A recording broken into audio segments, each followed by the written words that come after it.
Mummy मला माझ्या मित्रमैत्रिणींसोबत माथेरानला जायचंय का? कशाला जायचंय? अगं कशाला म्हणजे काय? खेळायला पोहायला. मैराने तू कुठं जायचं नाही बाई. तू गेलीस आणि ऍक्सिडेंट झाला तर बाई, पोहायला गेलीस तर डुबलीस केलीस तर तसलं काय बोलू नको मम्मी. काय सांगू राणी तुला, आमच्या गावाकडे काय झालं होतं माहिती?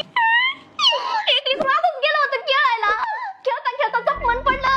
चकमनीचं कोच लागली आणि जागेवरच निघून गेलं देवाकडे. बाई खेळायला काय जायची गरज नाही, इथंच बसा. ए मम्मी चला का माझ्यासोबतच होणार का घरच्या गावामध्ये? तुला काय माहिती जग कुठं चाललंय ती? ए राणे मी पण 12 गावचं पाणी पिलेली आहे. 100 पावसाळे तुझ्यापेक्षा जास्त बघितलंय. मला काय माहिती का नाही जगातलं काही? आली मोठी 12 गावचं पाणी पिणारी सगळं घरात बसून होत नसतंय मम्मी. 4 भाकरी थापलं म्हणजे होत नाही. अगं भाकरी तर लहान लेकरू, अगं जन्मलेलं आत्ता जन्मलेलं बाळ ती पण भाकरी थापू शकतंय. लय विद्या लागत नाही त्याला भाकरी थापायला. मम्मी चुकून गेलं का तोंडातून? 2000 years later.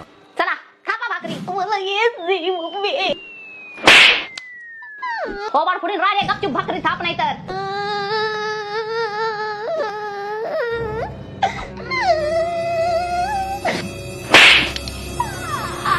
तुझ्या बापानं थापला होता का झाडाने आणि लाटण्यानं भाकरी? येत नाही तुम्हाला भाकरी करता, मी करणार नाही.